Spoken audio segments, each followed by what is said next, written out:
Olá, boa tarde. Vamos seguir com mais notícias do Brasil e do mundo desta segunda-feira, dia 28 de agosto. Vamos começar essa edição com um grande destaque sobre doenças cardiovasculares após a repercussão da cirurgia de transplante de coração do apresentador Fausto Silva. Uma preocupação que é justificada por ser uma das principais causas de morte no país e atinge cerca de 14 milhões de pessoas. Segundo o Ministério da Saúde, as doenças do coração são responsáveis por 30% dos óbitos, o que corresponde a 400 mil mortes por ano no Brasil. E a prevenção é muito importante, já que muitas das doenças poderiam ter sido evitadas com a detecção precoce e o controle de fatores de risco, como tabagismo, diabetes, hipertensão e obesidade. Em parte, isso se deve ao ritmo da vida moderna, dietas com muito sal, gordura e açúcares, além de estresse e pouca atividade física. Um estudo da Sociedade de Cardiologia do Estado de São Paulo apontou que cerca de 23% dos brasileiros nunca sequer foram ao cardiologista. Somente entre 2017 e 2021, mais de 7 milhões de brasileiros perderam a vida devido a doenças do coração. Os dados são do Instituto Nacional de Cardiologia e consideram todas as doenças que afetam o órgão ou seus vasos sanguíneos. Somente neste ano, a Sociedade Brasileira de Cardiologia estima que mais de 264 mil mortes ligadas a essas condições já foram registradas no país. E falando em saúde, a Anvisa fez hoje um alerta para as pessoas que fazem uso regular de medicamentos genéricos, de não trocar a marca do remédio durante o tratamento, pois as diferenças dos fabricantes podem afetar a eficácia. A maioria dos consumidores tem a mania de chegar na farmácia para comprar um remédio e optar pelo mais barato. Essa rotina, aliás, faz parte de milhões de brasileiros. O preço menor é normalmente a razão pela qual as pessoas optam por genéricos e similares. Também existe a questão da disponibilidade, já que não é sempre que vai se encontrar o mesmo medicamento. Poucas são as pessoas que conseguem comprar sempre o mesmo. Mas a Agência Nacional de Vigilância Sanitária afirmou que não se deve trocar o fabricante de medicamentos genéricos e similares durante os tratamentos.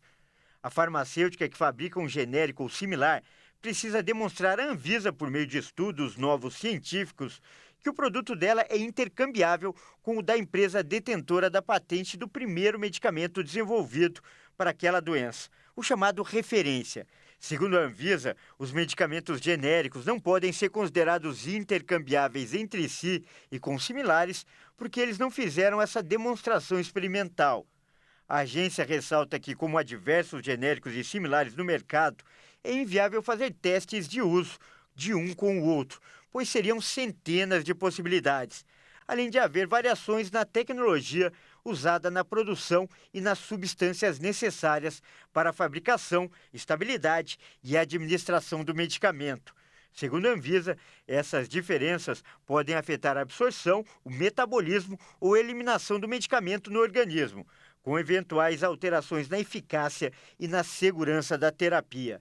Nesses casos, a recomendação é que o paciente fique atento a sintomas e sinais com respeito ao tratamento da doença para ver se o medicamento está fazendo o efeito esperado. A taxa média do rotativo do cartão de crédito voltou a subir. Com a alta de 8 pontos percentuais, passou a 445% ao ano no mês de junho. O número revelado hoje pelo Banco Central prova que as taxas bancárias seguem caminho próprio e praticamente ignoram a Selic, o juro básico da economia, que na última reunião do Comitê de Política Monetária caiu meio ponto percentual. E vamos ao Minuto da Economia de hoje.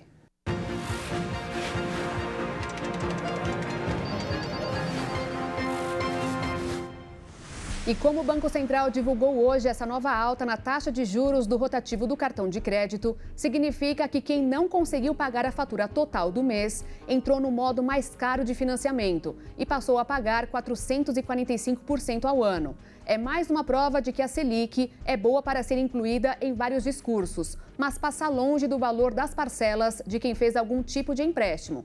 Enquanto isso, o governo e o setor financeiro continuam a queda de braço.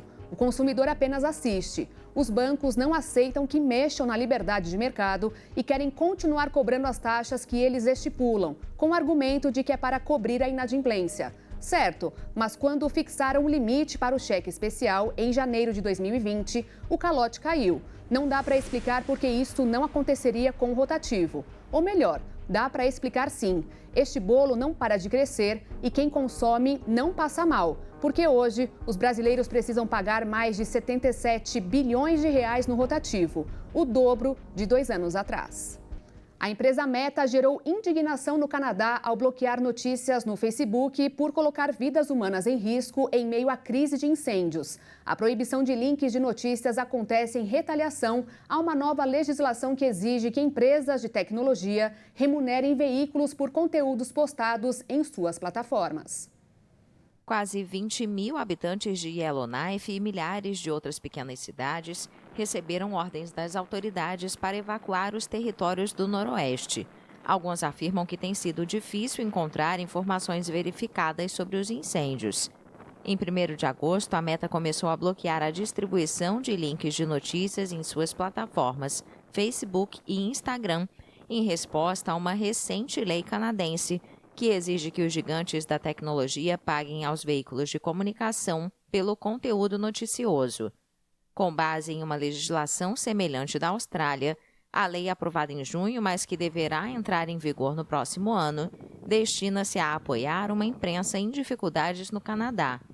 O primeiro-ministro canadense Justin Trudeau criticou a Meta esta semana, dizendo que é inconcebível que uma empresa como o Facebook escolha colocar os lucros corporativos à frente da segurança.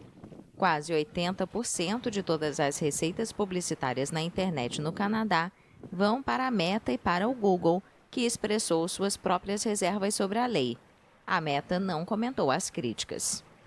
E olha só, 547 mil vistos foram emitidos pelo governo dos Estados Unidos para brasileiros só no primeiro semestre do ano. No mesmo período do ano passado, o país norte-americano havia emitido mais de 405 mil vistos, alta de 34,8%. De acordo com uma pesquisa realizada pelo Escritório de Advocacia Imigratória, AG Immigration, com base em números do Departamento de Estado americano, o Brasil foi o terceiro país que mais recebeu vistos nos primeiros 6 meses do ano, ficando atrás apenas de México e Índia. Em relação aos tipos de vistos mais concedidos aos brasileiros, o destaque vai para o visto B1, B2, destinado a fins de turismo e negócios, depois para intercâmbio e, em terceiro, para estudo. A preocupação dos brasileiros em compartilhar dados financeiros diminuiu nos últimos 4 anos, ao mesmo tempo em que o compartilhamento autorizado de dados entre instituições financeiras cresceu no país.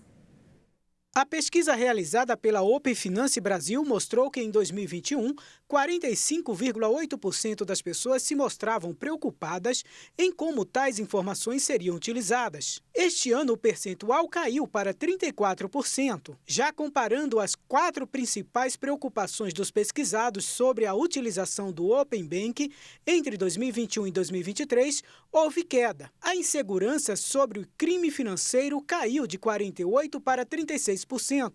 A forma como os dados serão usados, de 45,8% para 34%. O modo da perda do anonimato sobre os dados diminuiu de 43% para 29%. E a preocupação sobre a falta de proteção dos dados, de 41% para 28%. O estudo ainda mostrou que 49% dos clientes que conhecem a Lei Geral de Proteção de Dados se sentem mais confiáveis para compartilhar informações.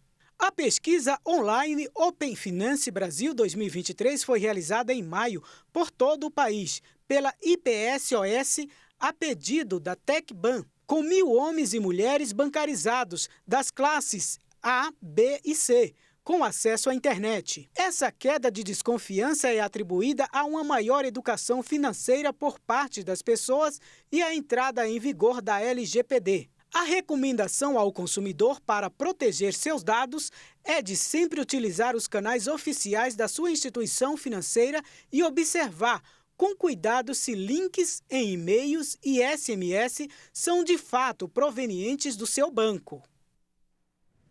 E eu fico por aqui, mais notícias às 6h30 com a Maria Alice Dias e a Júlia Dariva. Eu volto ao vivo às 10 da noite ao lado de Alexandre Giaqueto no Jornal das 22. Obrigada pela companhia e uma excelente semana para você. Tchau.